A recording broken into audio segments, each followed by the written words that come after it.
Queridos, eu quero que você abra sua Bíblia em Eclesiastes, capítulo 2. Eclesiastes, capítulo 2, versículo do 1 ao 11.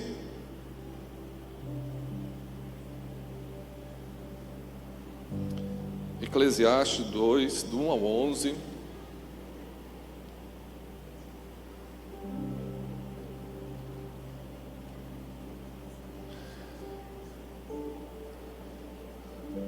Enquanto você está abrindo aí a sua Bíblia, eu tenho uma tarefa, né?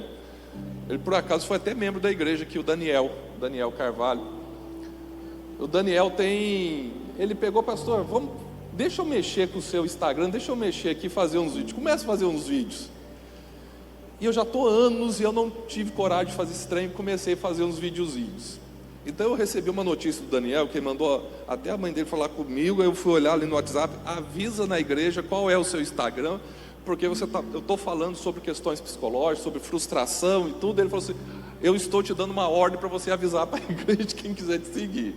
Então é P. Ayrton Júnior, Ayrton com H, e eu tenho postado vídeos, ele que tem editado para mim, e falado sobre lutas psicológicas, questões psicológicas, que eu acho que pode servir de ajuda, às vezes, para as pessoas.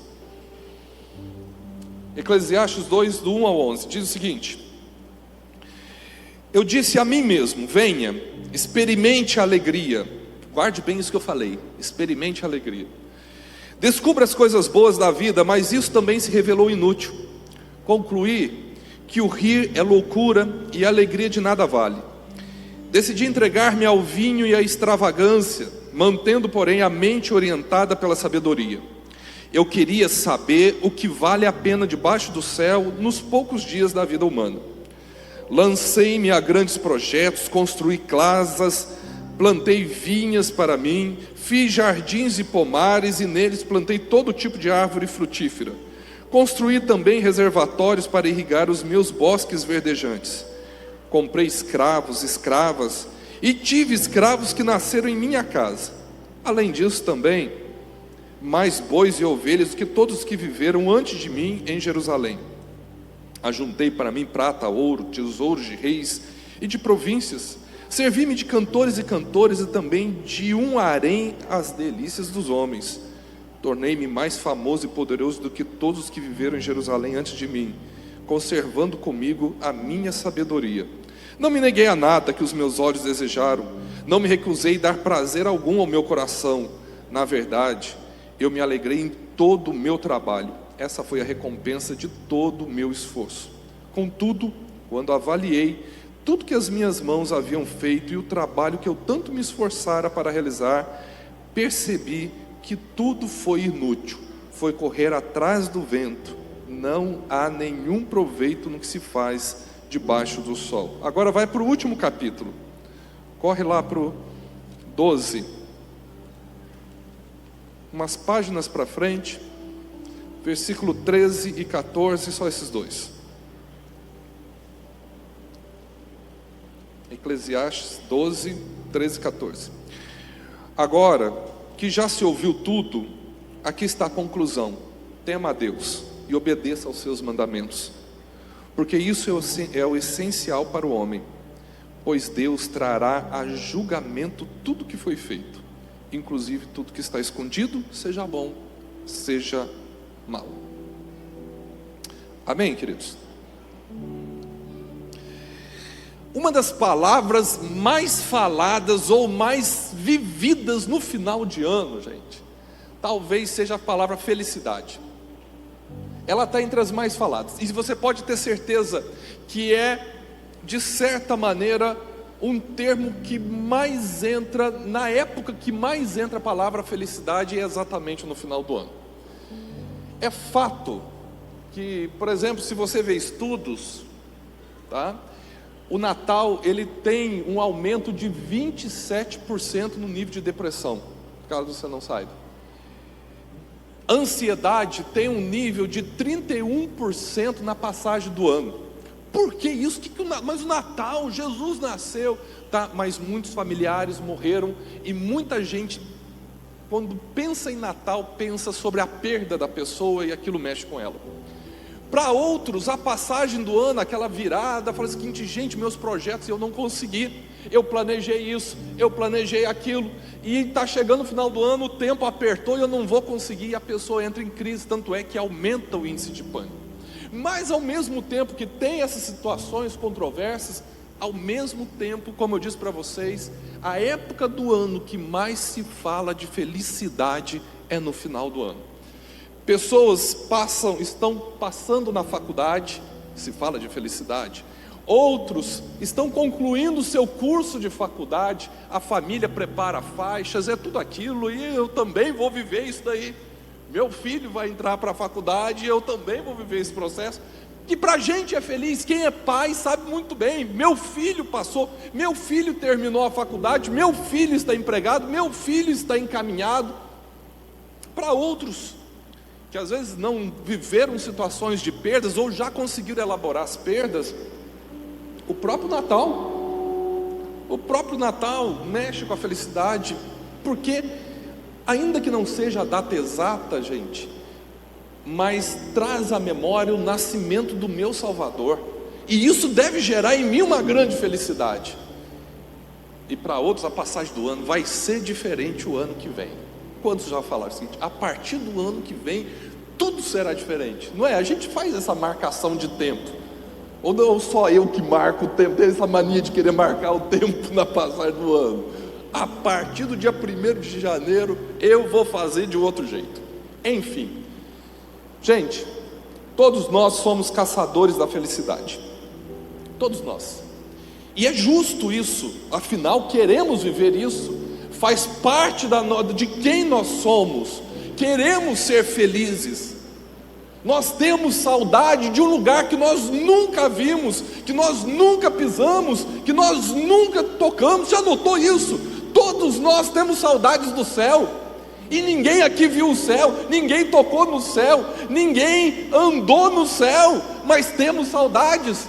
E o céu é esse lugar que eu ainda não fui, que eu ainda não toquei, que eu ainda não vi.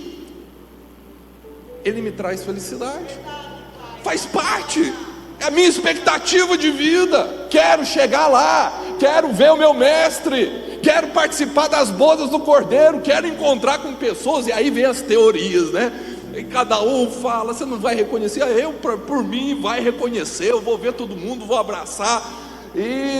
E aqueles que foram, de alguma maneira, eu creio que Deus não vai me fazer lembrar daqueles que não estarão ali, porque o céu é lugar de alegria. É assim que eu vejo, porque ele diz, a própria palavra diz que naquele lugar não haverá tristeza e não haverá ranger de dentes. Então, para mim, o céu é a plenitude da felicidade. E enquanto nós não chegamos, nossa vida não pode ser uma vida de tristeza. Se queremos chegar num lugar que seja totalmente feliz, que a felicidade seja o nosso dia a dia, nós temos que treinar aqui na terra. Estamos sendo preparados para isso, estamos sendo treinados para isso, estamos sendo desenvolvidos para isso. É a realidade nossa. Por isso que nós somos caçadores da felicidade, caçamos ela.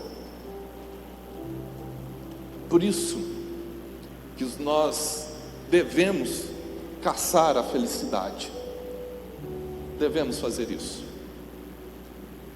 E é interessante, todos os meus pacientes como psicólogo que me procuram, ou aqueles que entram em contato comigo para começar terapia, no final das contas eles não falam isso, mas eles procuram terapia de alguma maneira, porque eles estão caçando a felicidade.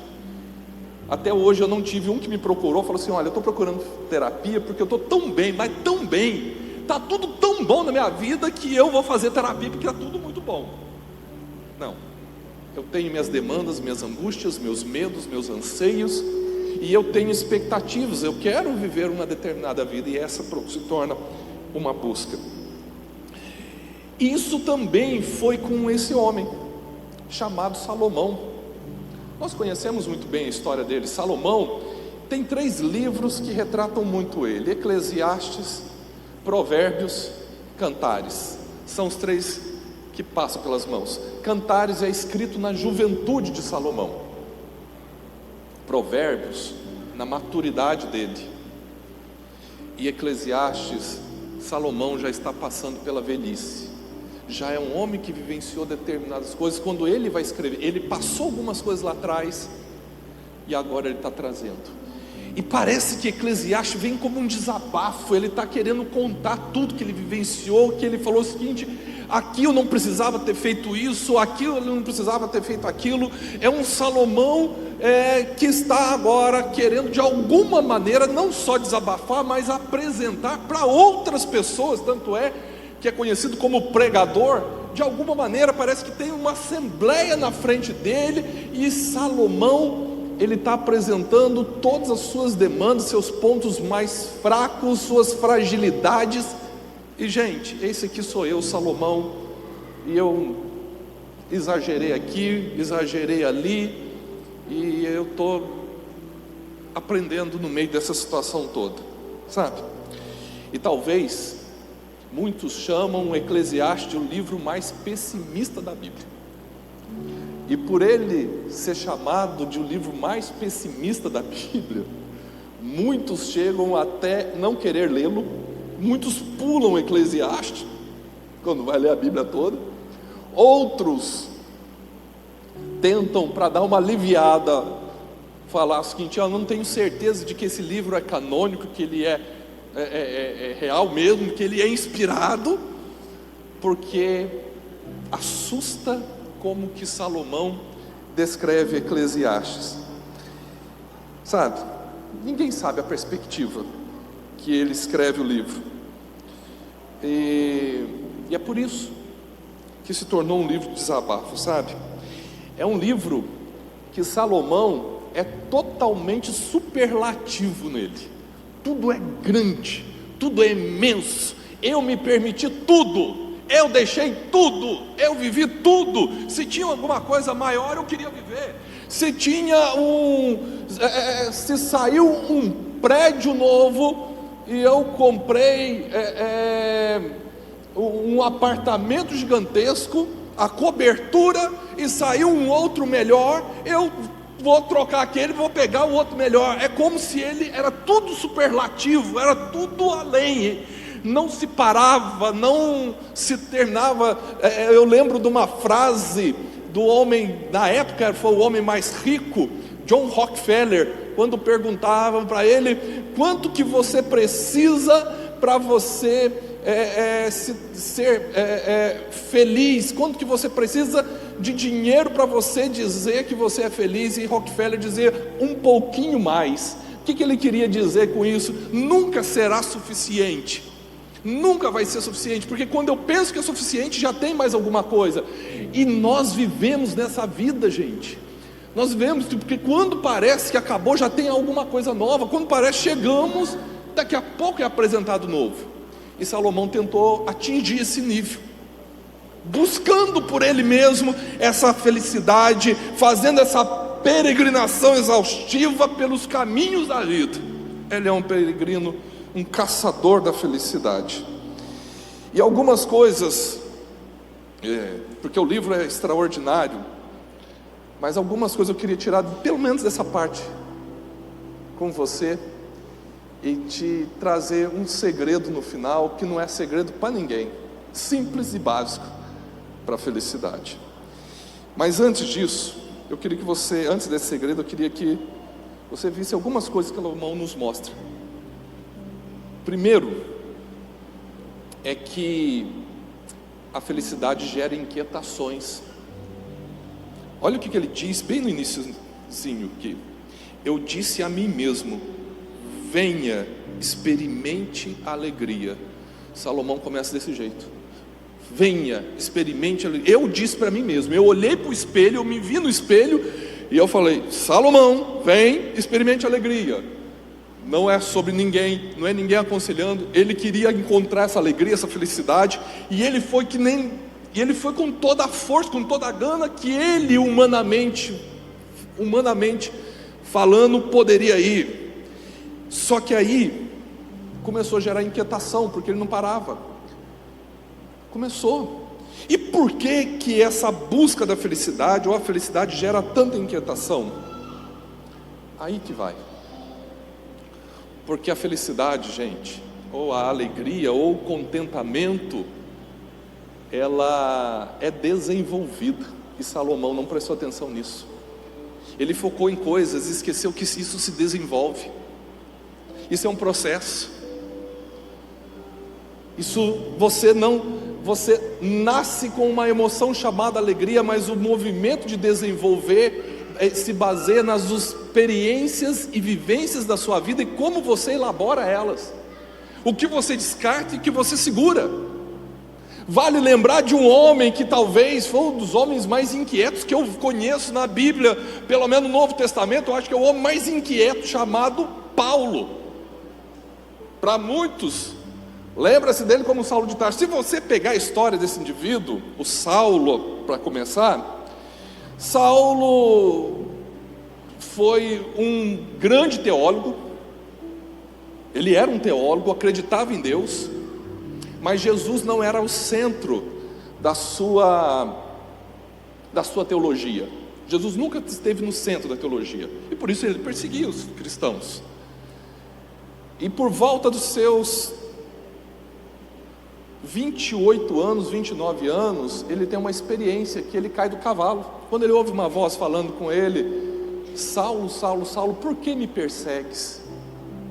Quem és tu, Senhor? Eu sou o Cristo.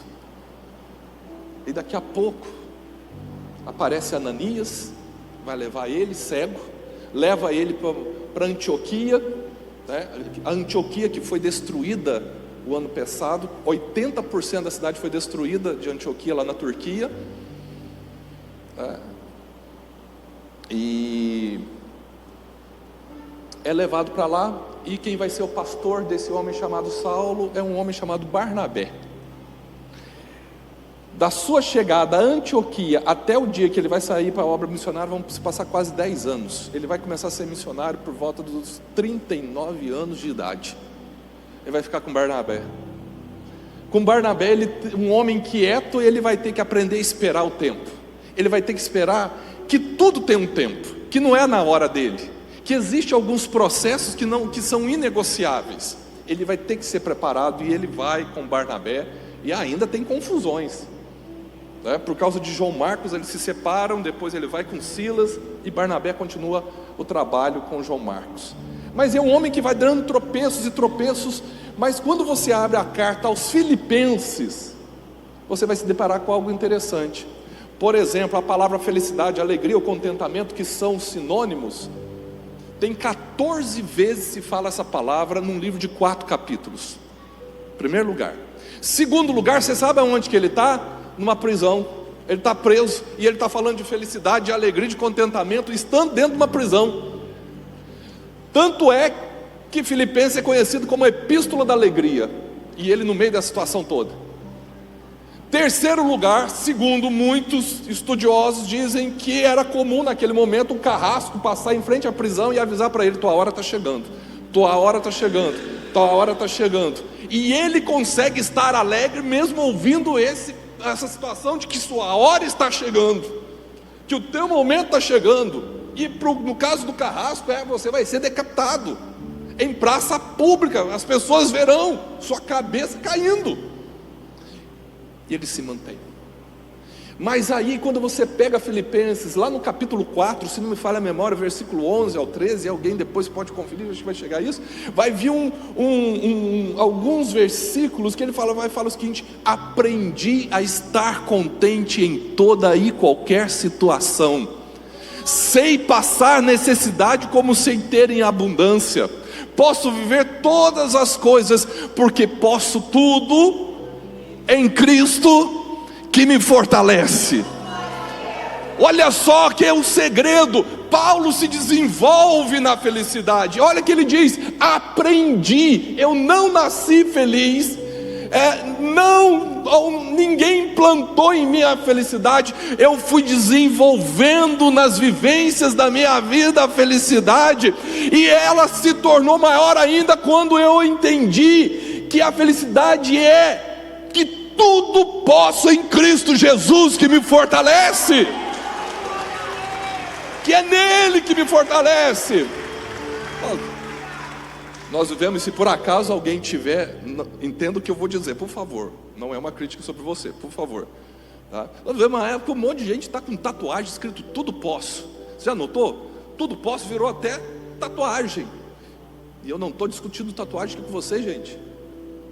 Só que eu quero te dizer que tudo posso aqui, que o texto está falando, é o seguinte: eu posso passar por qualquer coisa, qualquer circunstância. Eu tenho comida hoje, tudo posso naquilo que me fortalece. Eu não tenho o que comer hoje, mas eu tudo posso naquele que me fortalece. Eu estou enfermo hoje, tudo posso naquele que me fortalece. Estou com a saúde sobrando, tudo posso naquele que me fortalece. Eu estou com muito dinheiro na minha conta, tudo posso naquele que me fortalece. Estou com a minha conta zerada, tudo posso naquele que me fortalece. Não depende das circunstâncias, é desenvolvimento. E enquanto eu não entendo isso, eu vou ficar inquieto, porque aí eu começo a procurar em coisas que Salomão estava fazendo aqui. Ele estava se permitindo, e Paulo estava dizendo: gente, pode me deixar na cadeia, porque eu todo posso naquele que me fortalece. Está dando para você entender? Eu não quero que você deixe os seus sonhos de lado, pelo contrário, eu quero que você sonhe, porque faz parte. Eu tenho os meus sonhos, eu tenho. Há 3 anos atrás nós realizamos o sonho de comprar o nosso apartamento. Sim, é uma coisa, é uma estrutura. Sim, eu posso sonhar, e devo sonhar. Faz parte da minha felicidade, mas não pode determinar a minha felicidade. Ela explica. É uma coisa que eu falo muitas vezes quando eu vou falar com pessoas que têm um transtorno. Eu digo para ela, eu falo assim: olha, nós acabamos de descobrir que você tem um transtorno, por exemplo, de bipolaridade. Deixa eu te falar uma coisa. A bipolaridade te explica, mas ela não pode te definir.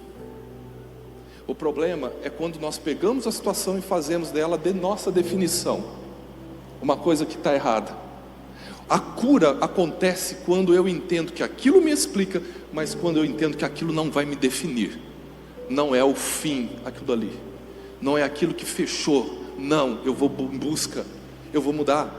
O grande problema hoje, e usando um exemplo da bipolaridade aqui, gente, aleatório, é que ela está se tornando útil na mão de muita gente. Ela virou útil. Eu tenho bipolaridade, vai ser útil para mim, eu vou tirar vantagem dela. Sem querer a pessoa começa a tirar vantagem. Não, os outros, não, ninguém pode brigar comigo ou falar comigo porque eu sou bipolar. Virou utilidade. Não pode ser útil, porque se virar utilidade me define, e não pode me definir. Assim é o processo que a gente passa pela felicidade. Queridos, ela gera inquietações. Vocês não se incomodam ficar andando de um lado para o outro, não, né?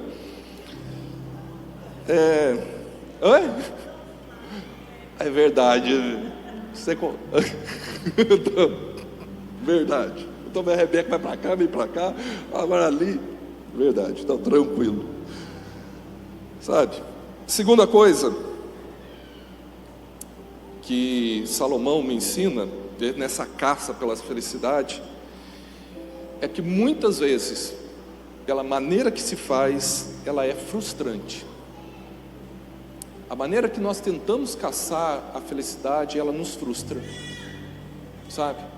Porque fazemos caminhos que não deveríamos fazer, e toda vez que fizermos esse caminho que não deveríamos fazer, vai nos frustrar. Olha o que diz aqui a parte B do versículo 1 e o versículo 2. Depois que ele diz, experimente a alegria, que ele fala para ele. Agora ele fala o seguinte: descubra as coisas boas da vida, mas isso também se revelou inútil. Ele começa a falar, procurei e descobri que foi inútil toda aquela procura que eu fiz. Ele continua, concluir que o rir é loucura e a alegria de nada vale. Ele começou a falar isso. Ele começou a ir para um outro extremo. Nós estamos falando do homem que era considerado mais sábio, que pisou na história da terra. Olha só o que ele falou. Ele se perdeu, gente.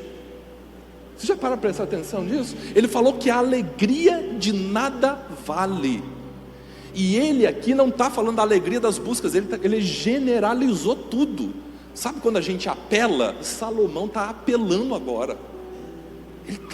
Ficou apelativo a fala dele, porque ele se frustrou. A frustração, exatamente, ela faz isso, a gente apela quando não dá certo.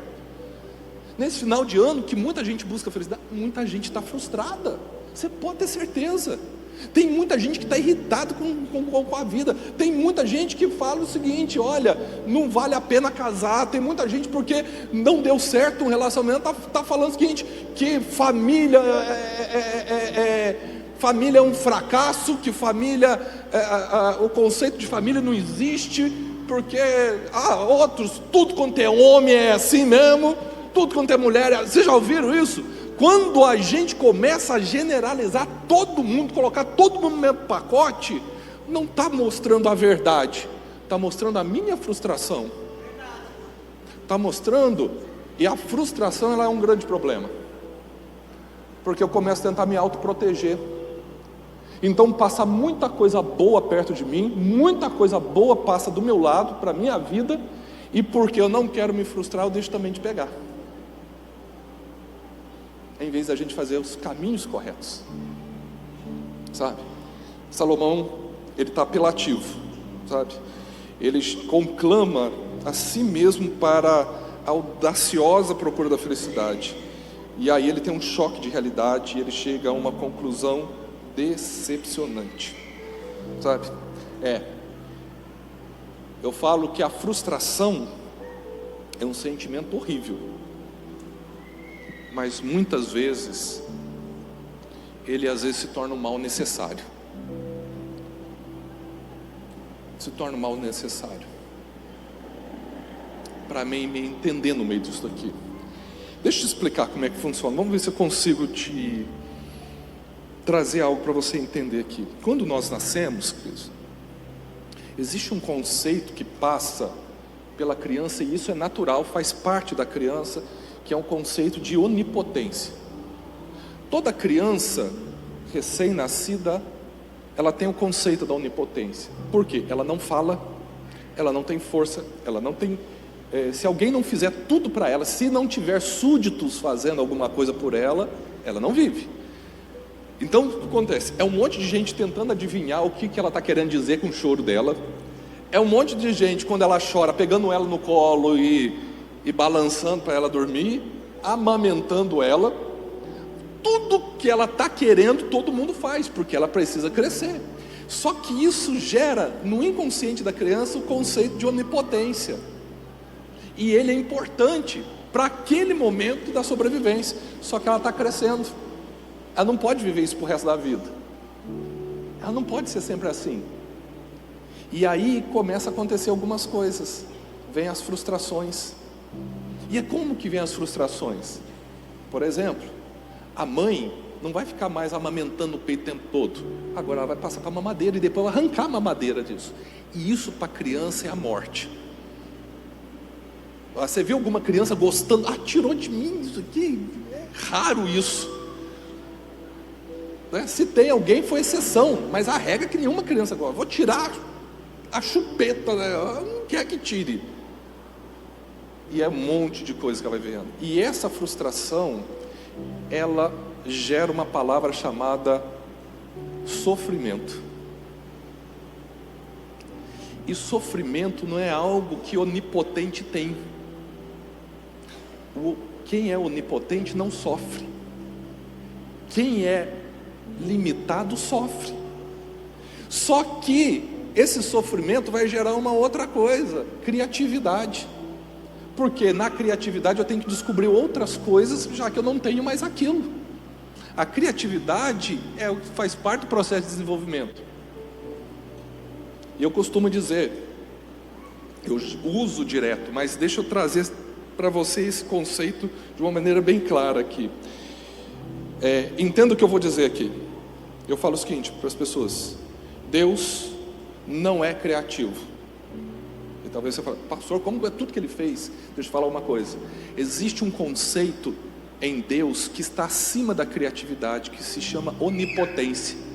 O poder de Deus é tão grande, que para nós é criatividade e para Deus é nada. É muito acima daquilo. Por isso que você nunca vai conseguir entender Deus. E quando nós trazemos o conceito de criatividade de Deus, porque é assim que nós vamos tentar enxergar de uma maneira mais perto que Deus. Mas Deus é muito mais do que tudo isso. E a criança, por sofrer, por se frustrar, ela vai ter que passar pelo processo de criatividade, que isso vai passar por sempre a tua vida. Com certeza aqui eu devo ter pessoas que algum dia teve alguma empresa ou teve algo e faliu ou não deu certo. Com certeza eu tenho aqui. Não é possível que no meio desse público aqui eu não tenha. E você teve que se reinventar. E depois que você se reinventou, as coisas começaram a dar certo na tua vida. E às vezes fazendo outra coisa totalmente diferente do que você fazia. Isso se chama criatividade. Porque você sofreu a perda lá atrás, você não parou, você não se entregou, mas você parou, pensou e descobriu outra coisa e você foi para frente. Isso é um conceito. O ponto que estava aqui é que Salomão estava parando na frustração e vivendo da frustração e se alimentando da frustração em vez de reagir. Queridos, todos nós vamos ter frustrações na vida, todos nós vamos sofrer, passar por momentos de sofrimento, mas deixa eu falar uma coisa: como qualquer remédio ou qualquer comida, tudo tem um prazo de validade, e uma hora aquilo vai acabar, o prazo vai vencer, e quando aquilo vencer, nós veremos o novo de Deus para a nossa vida. Tudo tem prazo de validade. A frustração tem prazo de validade, o sofrimento tem prazo de validade, e quando acabar esse prazo de validade, nós nos deparamos com aquilo que Deus tem preparado para a gente, sabe? Nós precisamos entender isso, e talvez esse seja um dos grandes problemas. Você lembra lá de Gênesis no início, quando Deus fez o homem, que Deus fez a mulher? Para começar, você já notou que o nome Eva vem depois do pecado? Eva não vem antes do pecado, era apenas mulher. Eva vem depois. Mas a palavra de Deus era mais ou menos isso. Quando eles são criados, olha, tudo isso aqui vocês tocam, tá? Mas na árvore que está no meio do jardim, essa árvore você não vai tocar. Essa era a ordem. A árvore que está no meio. A periferia te pertence, mas o meio é meu. Guarde isso. Qual foi o problema do homem? Quando ele quis ir para onde? Para o meio. Toda vez que nós tentarmos ser o centro, não vai dar certo. A gente vai se lascar. Mas toda vez que a gente estiver ali ao lado, você pode ter certeza que Ele vai nos alimentar. Então tem gente que abandona porque não está no centro, e Deus não vai negociar o centro com ninguém. O centro é dele, é só dele. Porque quando o homem tenta ir para o centro, ele se torna egocêntrico. O homem não tem estrutura para isso. Mas Deus permitiu que o homem ficasse do lado. E toda vez que o homem das costas sai do lado, o homem, se lasca. Toda vez que o homem tenta ficar no centro, se lasca. Mas todo momento que o homem tenta ficar do lado de Deus, aí as coisas acontecem. Entenda isso. A frustração é quando eu não estou no centro e quero ficar no centro. Ou é o centro, é nada para mim. Ou é do meu jeito, não é nada para mim. Não, querido. Tem um modo de Deus. Por isso que a gente fala do Kairos e não do Cronos. É no tempo de Deus que todas as coisas acontecem. Terceiro lugar, para você ficar livre de mim. Versículo 3 ao versículo 11, eu não vou ler porque é muita coisa aqui, mas o que eu quero te dizer é o seguinte. Ele começa a mostrar aqui: eu me lancei a projetos, eu construí, eu bebi, eu tive um harém, tudo aquilo que se podia, eu vivi prazer. Ele está contando isso. O que ele está trazendo é isso. E o que ele está mostrando ali para a gente, nessa caça pela felicidade, é que se não houver um propósito eterno, essa caça pela felicidade, ela é vazia. Ele fala: eu vivi de tudo, intensamente.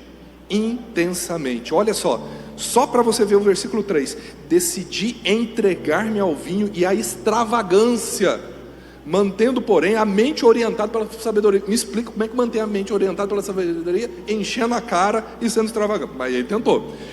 Eu queria saber o que vale a pena debaixo do céu nos poucos dias da vida humana. Ele tentou, mas ele descobriu. E aí você vai pegar lá no final, como eu disse, porque aí você teria que ler tudo, e descobrir no final, que quando ele diz: agora que já se ouviu tudo, aqui está a conclusão: tema a Deus e obedeça aos seus mandamentos. Descobri que se não houver um objetivo eterno, eternidade, uma boa eternidade, porque existe a má eternidade, porque todos nós vamos ver eternamente, depende para onde que vai, mas uma boa eternidade, se eu não tiver esse objetivo, se isso não fizer parte, toda a busca, toda a caça à felicidade será vazia, é bater em lata, e não vai dar certo, não vai prestar. Queridos, você está aqui na igreja, você saiu da tua casa, veio aqui para essa igreja, está aqui, você é membro aqui, outros talvez estejam visitando aqui. Deixa eu te dizer uma coisa: você não está aqui de alegre. Entenda, faça desse tempo ser saudável na tua vida, faça esse tempo aqui fazer a diferença na sua vida, na sua semana, pelo menos isso, faça. Pastor, eu estou aqui porque eu quero isso, quero aquilo. Primeiro lugar na sua vida, aqui no topo, queira a eternidade. Queira estar pelos séculos dos séculos ao lado do Senhor. Queira, e deixe as demais coisas serem acrescentadas na sua vida, porque Ele vai fazer isso. Deixa Ele fazer isso. Sabe, a felicidade pode ser eficaz, e não é problema eu querer ter as coisas. O problema é quando eu não tenho um propósito eterno para a minha vida. Esse é o problema, é querer ela e ponto. Eficácia é diferente de efetividade. Deixa eu te falar uma coisa: ser eficaz, todos nós temos capacidade, todos nós somos bons em alguma coisa, todos nós podemos conquistar coisas, todos nós temos capacidade da eficácia. Eficácia é fazer bem alguma coisa, efetividade é a capacidade de manter aquilo dali. E aí, quando pega a efetividade, sem Deus ela não existe. Tudo aquilo que eu conquisto vai por água abaixo. Mas quando existe Deus na história, quando existe a presença de Deus, quando existe o eterno compartilhando com o eterno e vivendo para Ele em primeiro lugar, aí sim, a eficácia se torna efetiva. E eu vivo com aquilo que eu sonhei, mas ao lado do Senhor, sempre. Sabe? Não tem como sem o temor do Senhor. Não tem como, sabe? E esse é o segredo: não deixar de temer a Deus. Nós tivemos agora há pouco tempo um evento que define como que a igreja vai andar. Vocês vão ouvir muito falar nisso logo, que se chama Lausanne.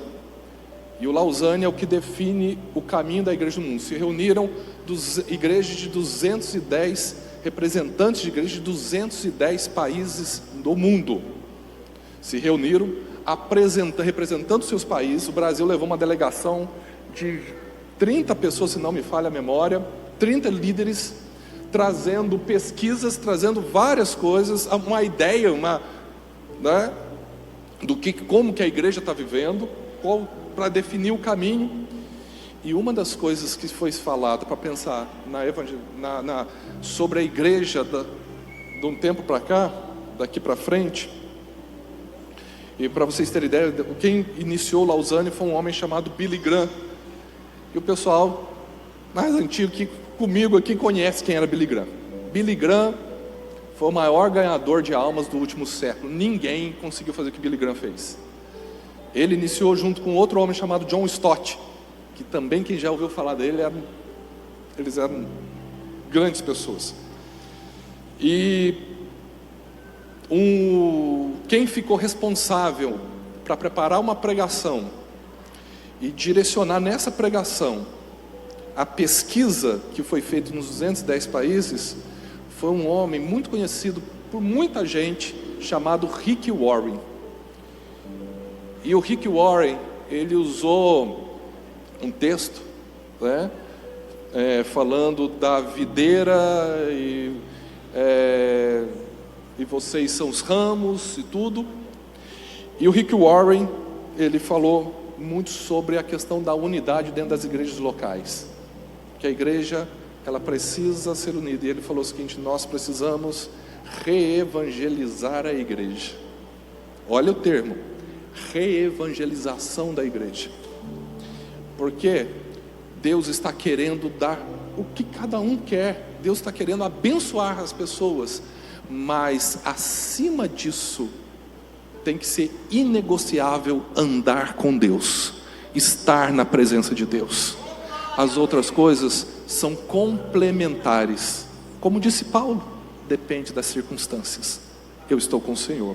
E aí, pensando nisso, eu queria terminar com você trazendo a história de uma pessoa que marcou muito. Ela morreu há 3 anos atrás, aos 91 anos de idade. O nome dela é Helen Roosevelt. Guarde esse nome, Doutora Helen Roosevelt. Doutora Helen Roosevelt, uma inglesa. Ela era enfermeira e fez faculdade de medicina na Universidade de Cambridge, na Inglaterra, uma das mais conceituadas do mundo. E após a sua formação como médica, ela resolveu se apresentar não só à igreja, mas a um pessoal para poder ir ao campo missionário. Ela queria usar da medicina para ajudar pessoas. Helen Roosevelt foi então direcionada ao Congo. E o Congo, na África, vivia uma guerra civil terrível.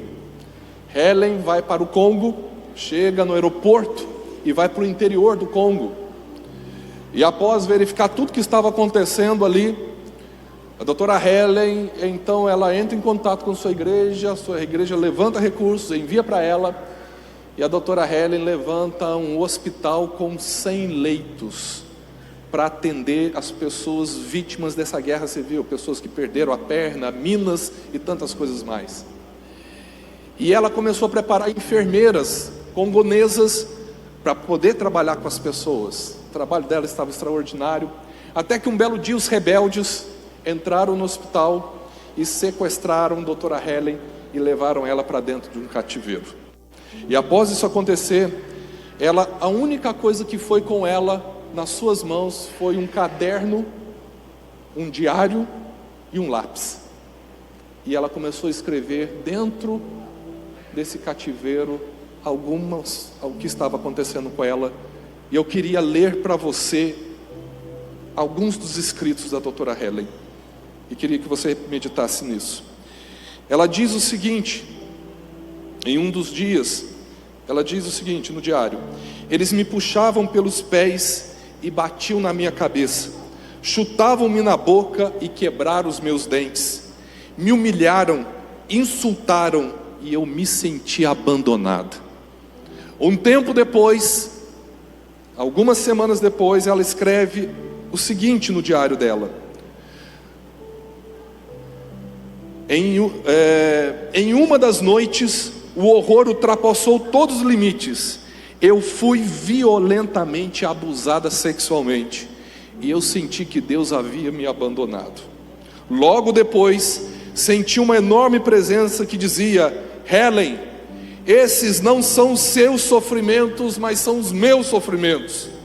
E o Senhor me encontrou com seus braços abertos e indizível amor, e seu conforto foi total, e eu entendi que seu amor me era suficiente.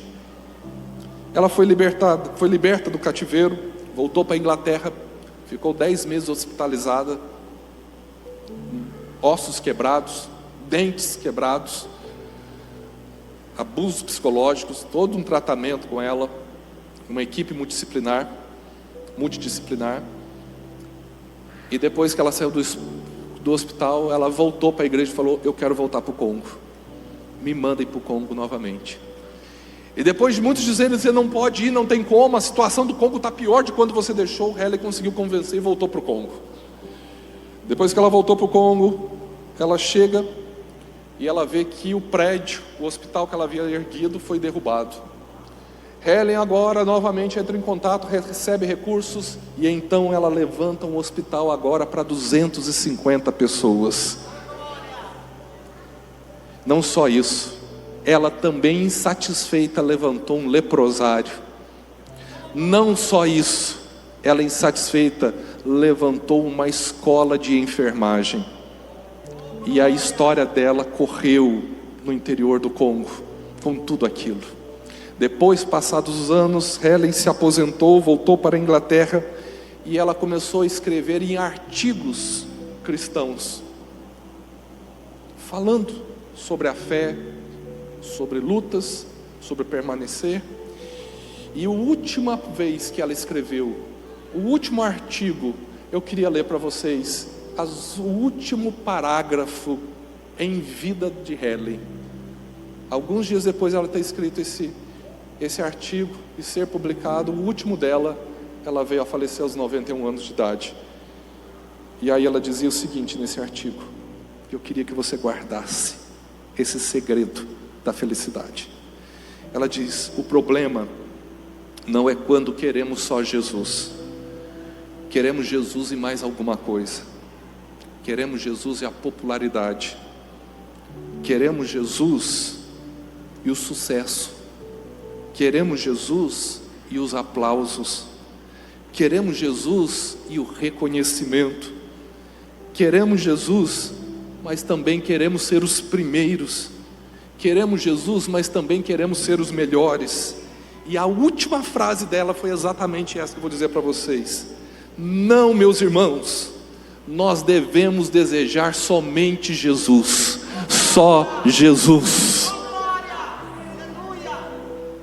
Eu queria que você ficasse em pé.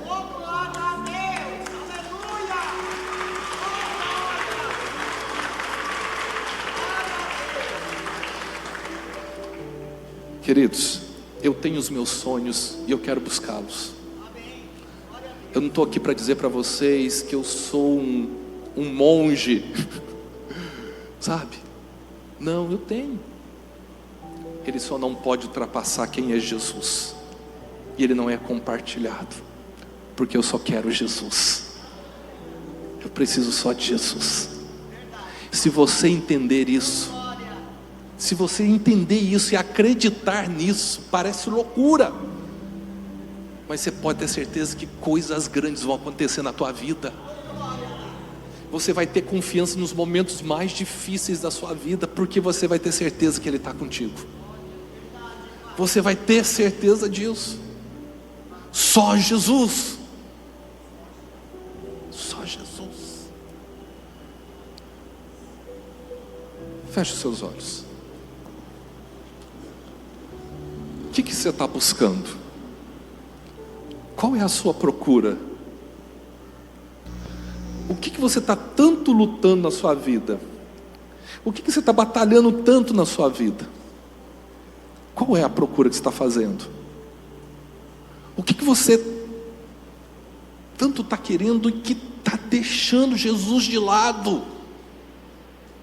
Que Jesus está ficando totalmente em outros planos da sua vida? Meu irmão, minha irmã, isso aqui, estar nesse ambiente aqui, ele não é um ambiente de troca, mas é um ambiente de desenvolvimento.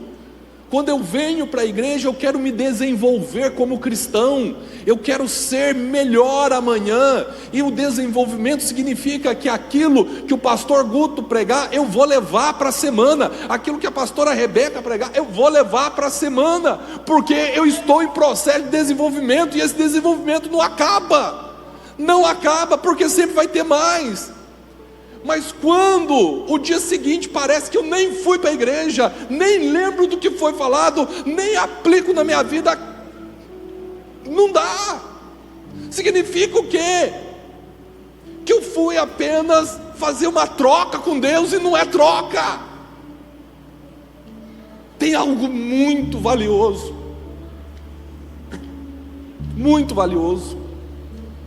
tem algo que é efetivo, que é para o resto da sua vida, chamada eternidade. Se permita ter posses, como é bom, mas não dependa das circunstâncias, como Paulo disse: aprendi a estar contente em toda e qualquer circunstância. Vivo tudo, e vivo intensamente, porque eu posso todas as coisas em Cristo Jesus que me fortalece. Ora bachurianda lamas, decanta labassurianda lamas. Meu irmão, tem muita gente passando perto de você, muita gente que você encontra todo dia, e que se você entender qual o seu lugar na vida, naquilo que o Senhor pede, que você apenas faça diferença na vida dessa pessoa, Ele vai cuidar das suas coisas, Ele vai fazer as coisas acontecerem na tua vida. Essa busca, você não precisa. Salomão descobriu isso, ele ficou buscando que nem doido, sendo que ele só precisava buscar o Senhor, temer ao Senhor, e Deus já sabia dos desejos dele. Deus ia dar, dentro da medida correta, saudável, sabe? Deus ia dar. Você pode se permitir, mas você não pode trocar o lugar de Deus com nada do que você queira, com nada do que você deseje. O lugar de Deus, o centro é dele. Por isso que nós falamos cristocentrismo, teocentrismo, porque Deus é o centro. Deixa eu te dizer uma coisa: nós construímos um conceito muito piramidal das coisas, sabe? Muito piramidal. É em primeiro lugar minha família, segundo lugar meu ministério, terceiro, na verdade, primeiro lugar Deus, segundo família, tal. Nós fizemos uma pirâmide, e não é primeiro, segundo, terceiro, é Deus é o centro.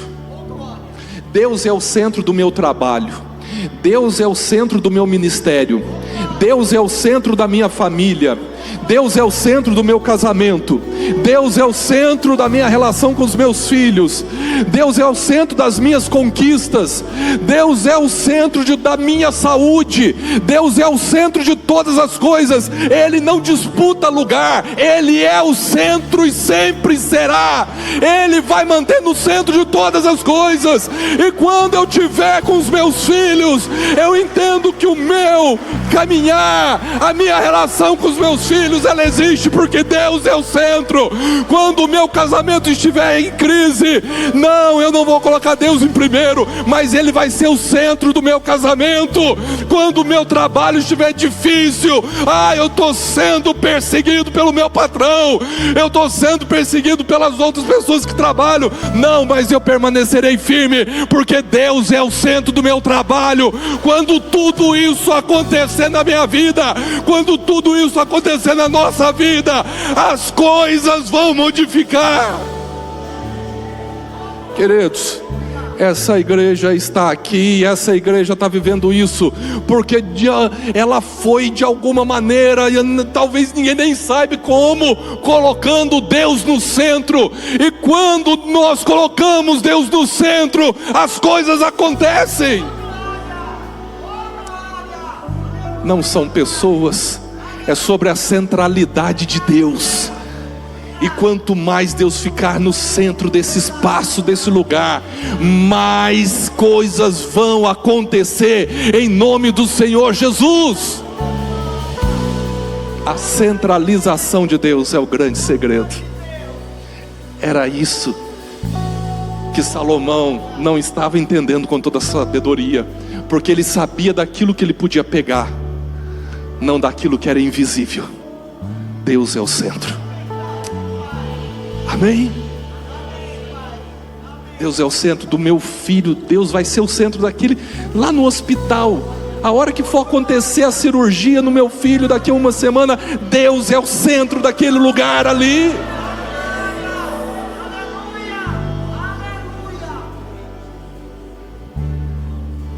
Pastor, eu tenho sonho, o desejo de ser mãe, mas eu não consigo ficar grávida. Deus é o centro do teu ventre. Eu preciso aprender a centralizar Deus. E quando eu faço isso, eu entendo o controle dele. Levanta sua mão em nome de Jesus. Levanta sua mão em nome de Jesus. E começa a falar com o Senhor. Começa a falar, abrir o seu coração para Deus e falar: Senhor, eu nessa noite eu quero, Senhor, se eu não tenho te centralizado na minha vida, eu quero centralizar, Senhor. Eu descobri que eu posso sim sonhar, desejar determinadas coisas, mas que nunca essas coisas podem quebrar valores e princípios, e nem a centralidade do Senhor. Senhor, em nome de Jesus, fala com Ele. Senhor, em nome de Jesus, que isso seja modificado dentro de mim. E essa leitura, eu tenho uma releitura de mim mesmo e de quem é o Senhor na minha história.